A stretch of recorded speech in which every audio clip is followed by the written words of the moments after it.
Have you ever noticed how often people talk about the end of the world as if it's just around the corner? From ancient prophets to modern politicians, predicting catastrophe seems to be one of humanity's favorite pastimes. But obsession with the future, with judgment, destruction, or even salvation, often blinds us to the very real challenges and opportunities that exist right now. Welcome to Mythologizing the Bible, where we'll be taking a look at 3 readings from the Christian Bible through the lens of sacred myth. As we reflect on the readings for the 33rd Sunday in Ordinary Time, we'll explore why focusing on today matters more than fixating on tomorrow, and how justice, contribution, and presence can help us build a better world without waiting for divine intervention to save us all. In this episode, we're asking a simple but powerful question. What happens when we stop obsessing about what's coming next and start doing the hard, necessary work of justice right now? Because maybe the end of the world isn't something that happens to us. Maybe it's something we prevent, one act of integrity at a time. So grab a comfy seat, a glass of your favorite beverage, and let's look at some ancient stories together in this edition of Mythologizing the Bible, where we'll be exploring the readings for the 33rd Sunday in Ordinary Time, Cycle C of the Roman Catholic Lectionary. In this series, we're exploring readings from the Bible through the lens of sacred myth, looking for interpretations and lessons that don't demand a belief in the supernatural.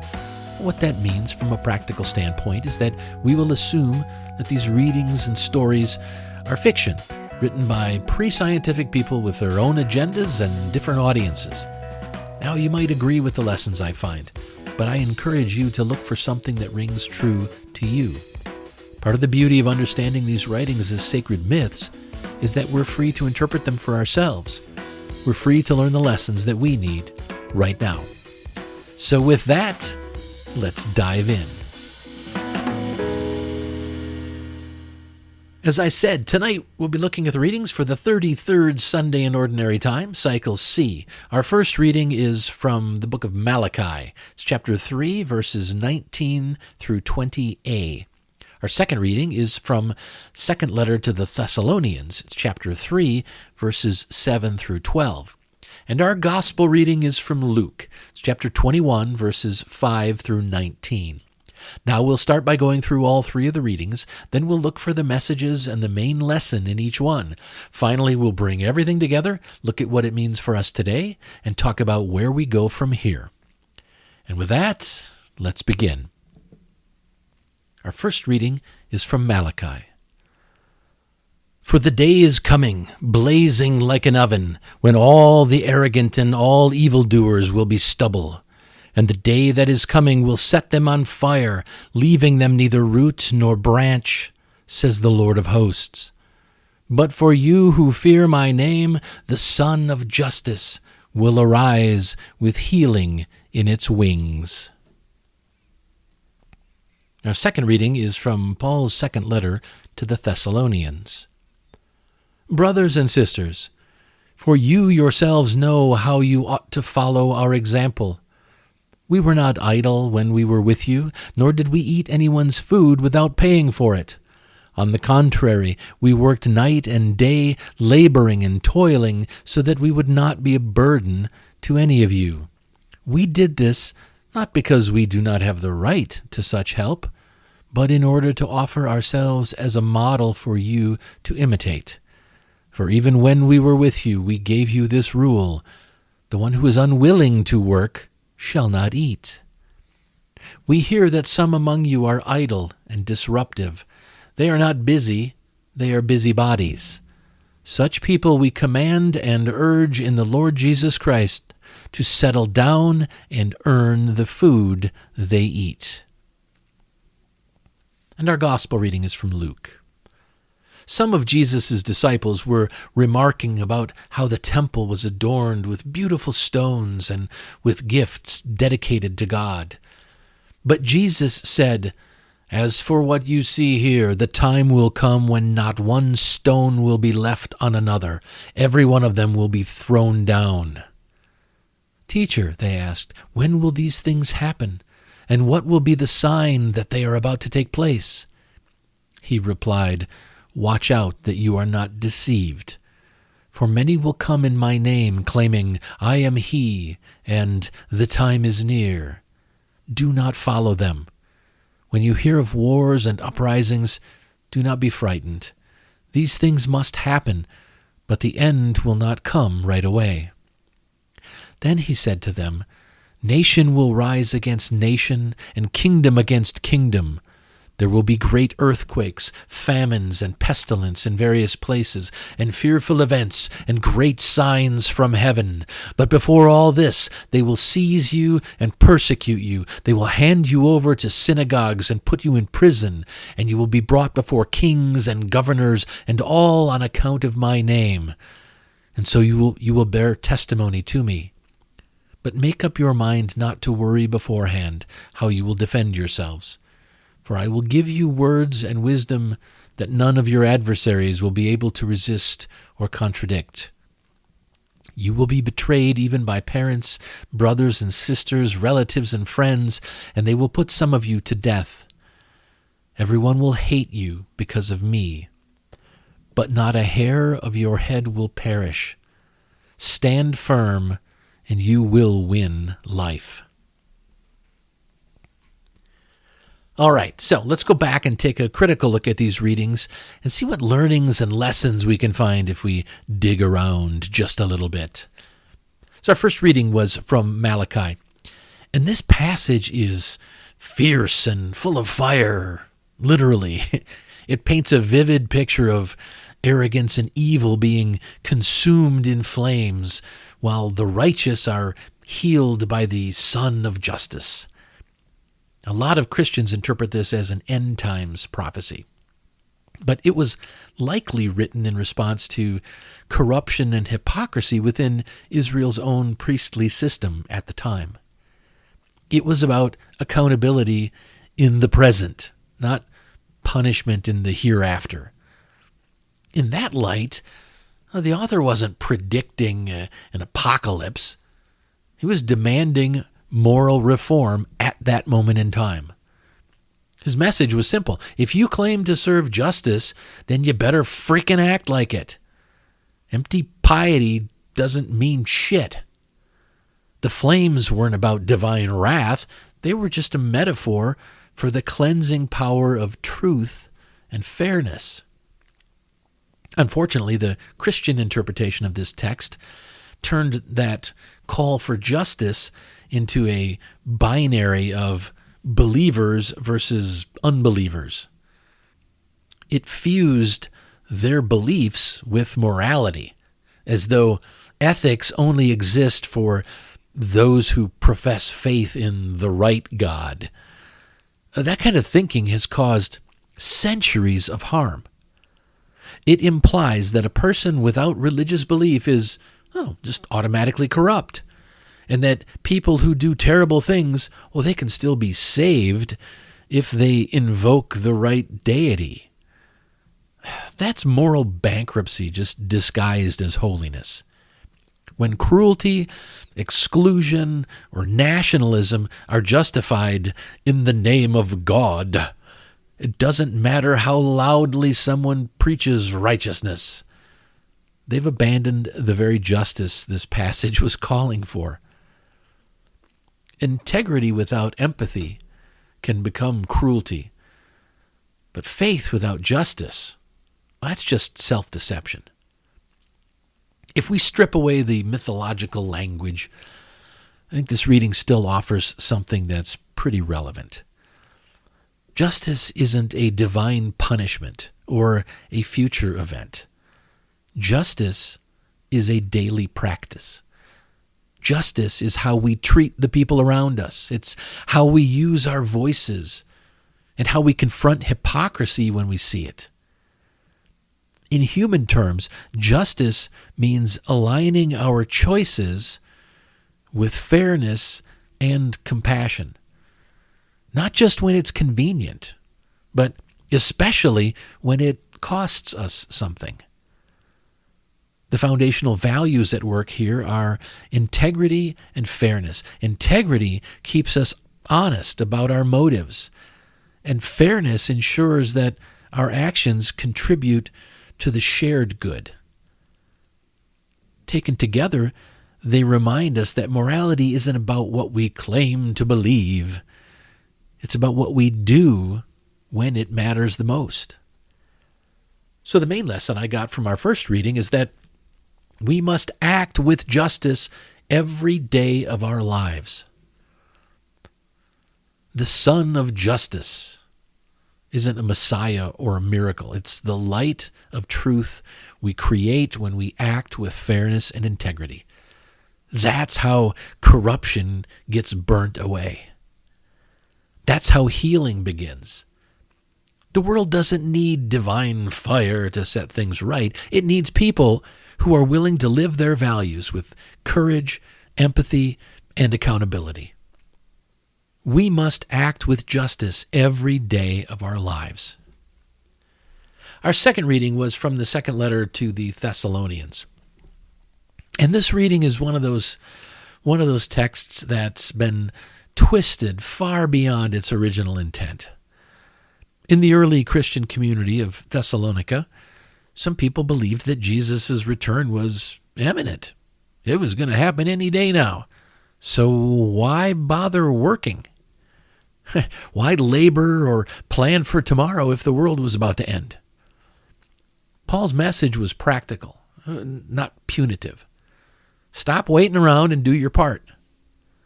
The issue wasn't laziness. It was disengagement. These were people who had decided that their faith excused them from contributing to the community that they were a part of, the community that ended up supporting them. What Paul was really saying was that our shared survival depends on shared effort. Cooperation only works when everyone who can contribute actually does. But this line, "The one who is unwilling to work shall not eat," that line has been hijacked by modern-day Christian nationalists and right-wing politicians to justify cruelty. They use it to argue for punishing the poor, for cutting social safety nets and shaming people who are struggling. That's not justice. That's moral manipulation. Paul was not condemning the poor. He was correcting freeloaders in a specific communal setting where resources were being shared equally. It is completely dishonest to weaponize that verse against people who genuinely need help. In fact, the earliest Christian communities, they practiced radical generosity, everyone giving according to their means so that no one went without. The foundational values of fairness and cooperation were embedded in that system. It wasn't about exclusion. It was about shared responsibility. If we read this text through a humanistic lens, the message becomes clear. When we're part of a community, we all have a role to play. A contribution isn't just about labor. It's about engagement, participation, mutual respect.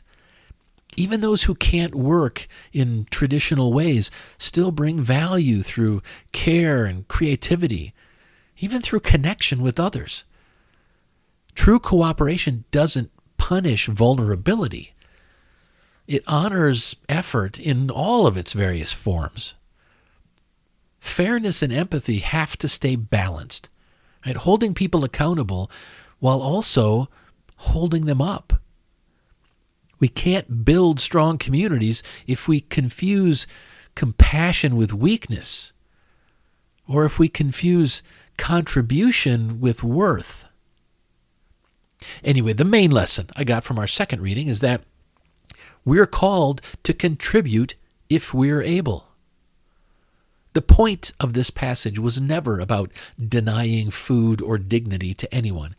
It was about strengthening the bonds of shared responsibility.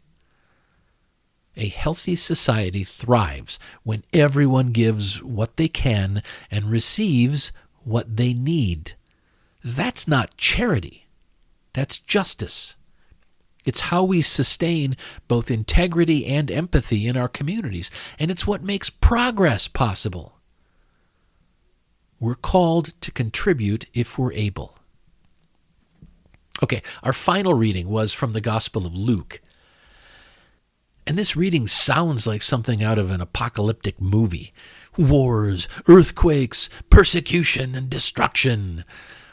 But if we look a little closer, we see that this wasn't prophecy at all. This was written decades after the events that it predicted. The author was speaking to people who were already living through that chaos. The destruction of the temple, the persecution of believers, basically the collapse of everything they knew. These weren't predictions meant to scare the audience. They were really reflections meant to comfort. When the world feels like it's coming apart, people need reassurance that their lives still have meaning.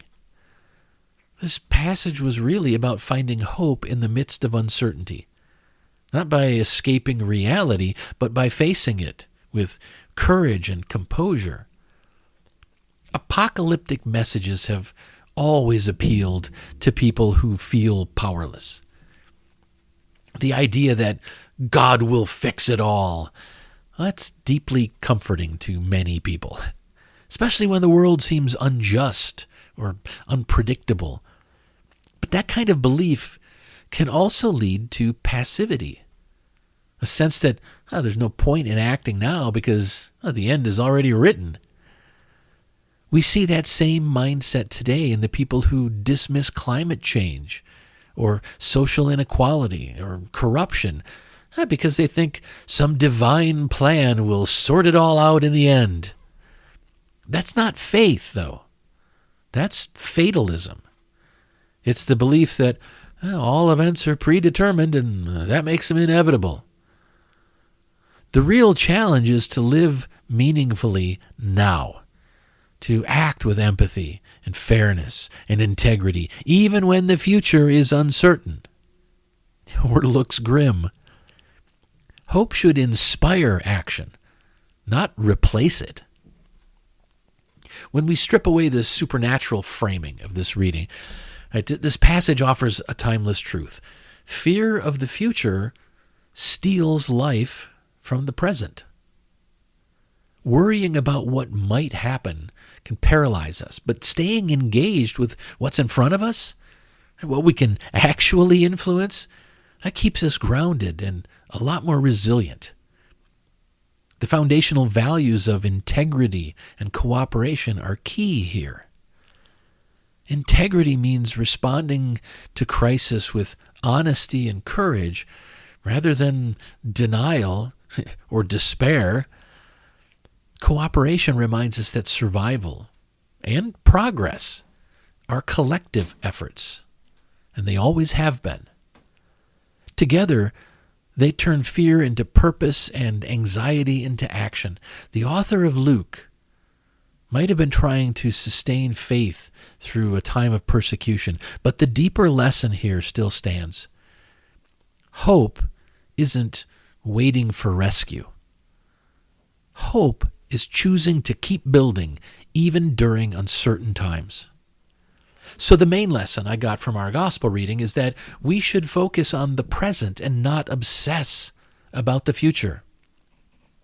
The message here isn't about predicting the end of the world. It's about refusing to let fear or speculation rob us of today. The future is going to unfold whether we panic or not. But how we live now determines the kind of world that future will hold. So rather than obsessing over what's coming, let's pour our energy into what's here. This moment, this chance, this life. We should focus on the present and not obsess about the future. All right, let's review the lessons we've talked about so far. In our first reading from Malachi, the main lesson I came away with was we must act with justice every day of our lives. In our second reading from 2 Thessalonians, the main lesson I got was we're called to contribute if we're able. And finally, the main lesson I got from our gospel reading was we should focus on the present and not obsess about the future. It's so easy to get lost worrying about what might happen next. The next election, the next disaster, the next end of the world headline. But that kind of fear keeps us from seeing what's right in front of us. When we slow down and really pay attention to today, the truth becomes much more clear. We start to notice the everyday injustices, the small moments where compassion is needed, and the opportunities to actually make a difference. The world doesn't need more people predicting doom. It needs more people who are present enough to respond to reality as it is. When we focus on what's real and what's right in front of us, we find both clarity and purpose. And from that place, we can help everyone around us flourish. So let's step back and take another look at these readings overall and see if we can figure out what these lessons really mean to us in our daily lives. To do this, I'll try to answer two questions. So what and now what? Okay, so what? Why should we care about any of this? Well, we should care about this because worrying about the future doesn't change the future. But acting in the present does. There's a big difference between obsessing and planning. Right? Obsessing keeps us stuck in fear and outrage, constantly reacting to bad news. Planning turns that energy into action.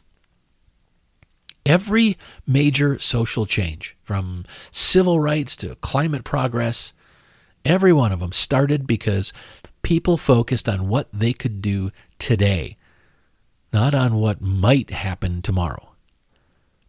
This is important because the people shaping our future right now, they already understand this.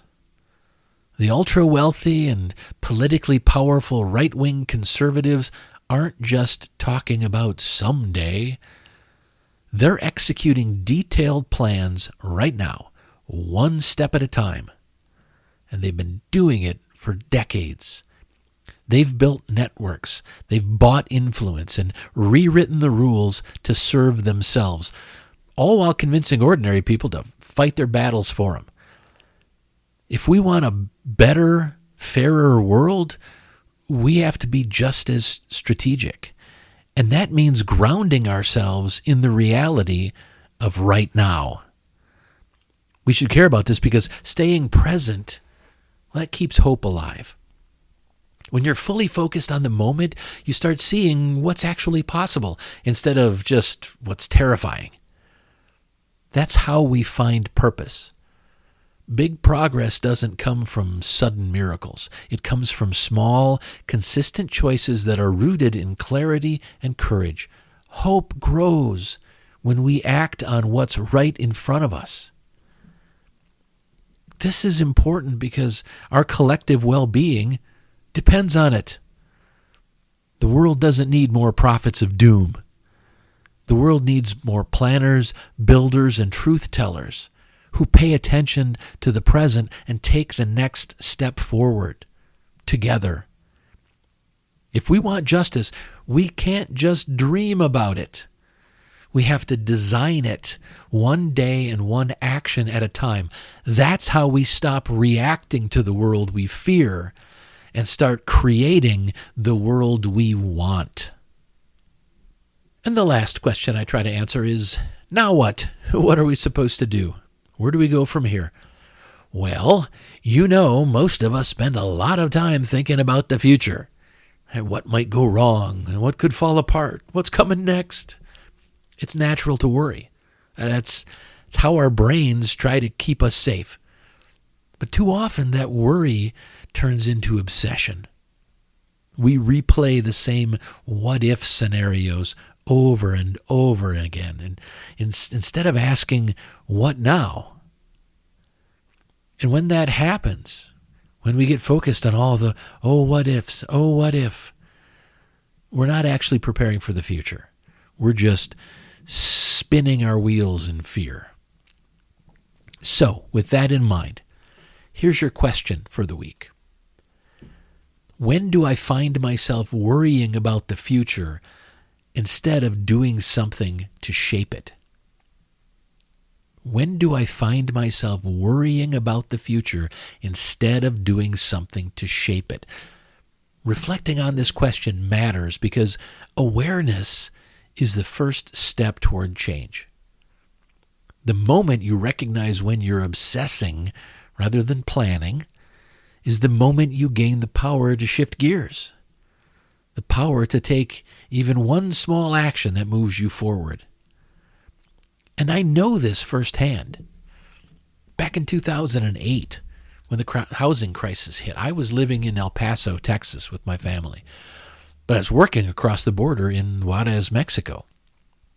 I was with Delphi Automotive Systems at the time, right in the middle of their bankruptcy, and things were chaotic on both sides of the border.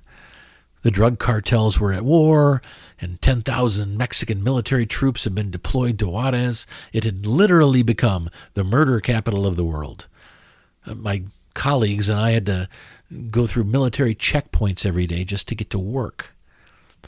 On top of that, I'd been promised a promotion when I moved my family from Michigan to Texas the year before. But a new executive decided to give that promotion to his friend's husband instead.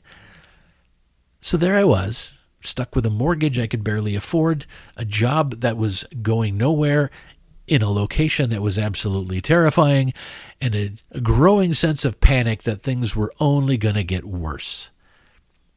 I was terrified of the future. I obsessed over it. I played out every worst-case scenario in my head until it felt like I was really living them.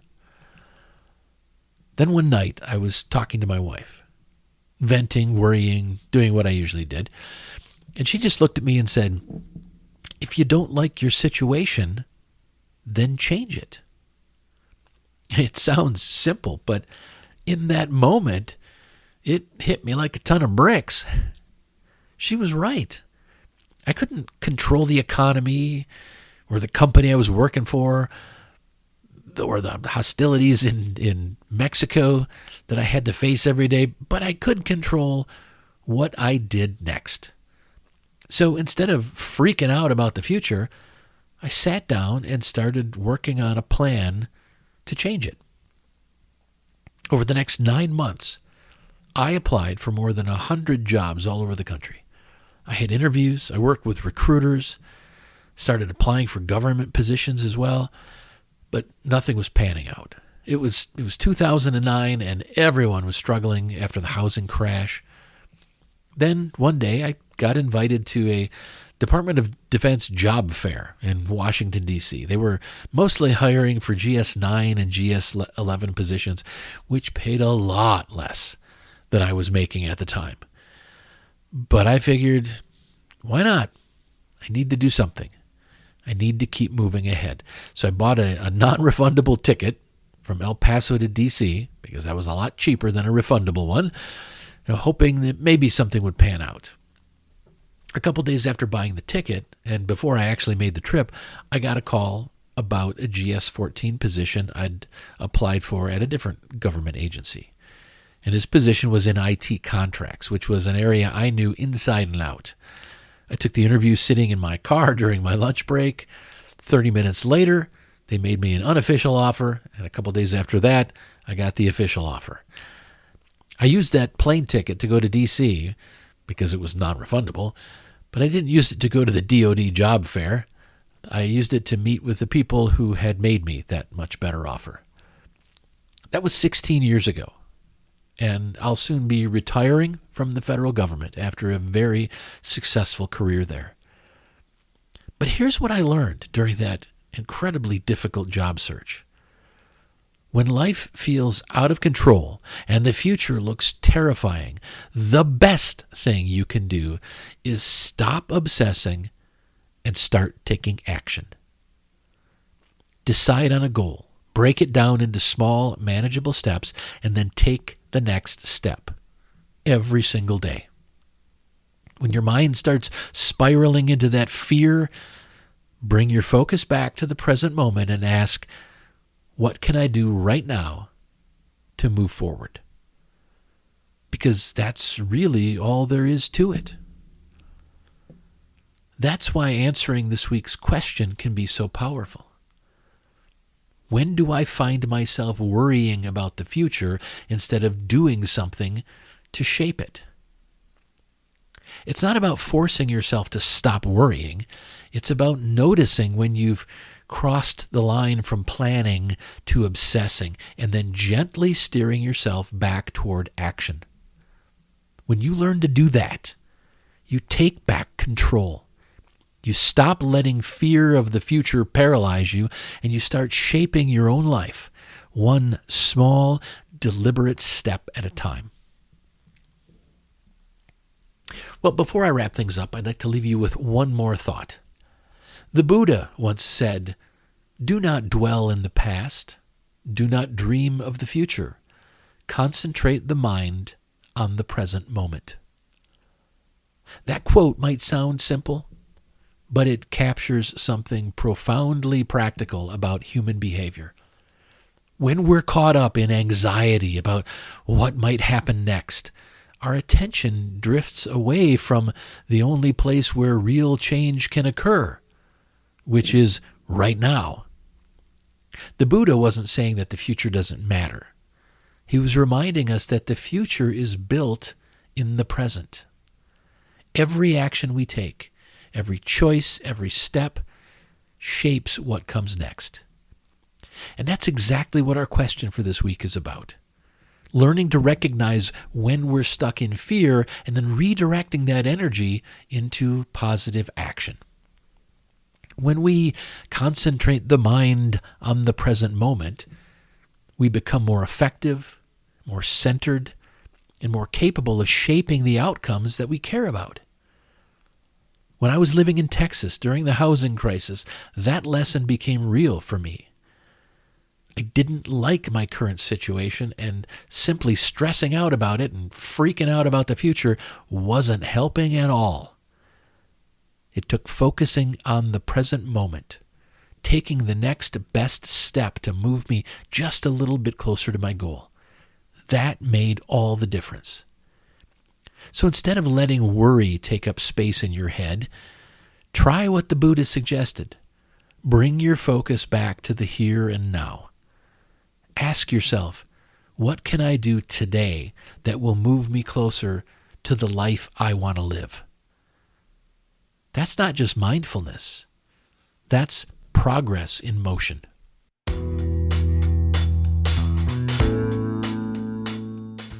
All right, we've come to the end of this episode. Thanks for joining me. I'll be back again next week. But in the meantime, I encourage you to engage with our question for the week and pay attention to the important lessons you come across wherever you find them.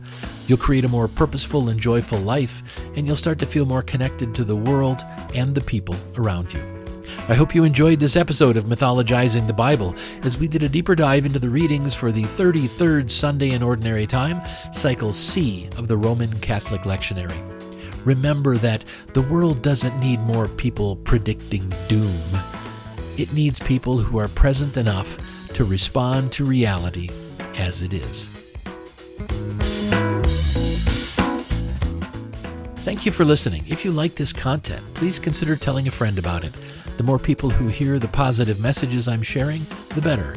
Mythologizing the Bible is a live-streamed series held most Thursdays at 9 p.m. Eastern Time on twitch.tv/thecodaproject. Every week, the audio of these Mythologizing the Bible presentations is released as a podcast.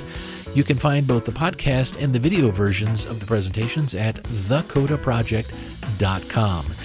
You can also now find the Mythologizing the Bible podcast at Spotify, Apple Podcasts, and Pocket Casts. To learn more, to subscribe to my mailing list, and to keep up on everything I'm doing with the Coda Project, please visit thecodaproject.com.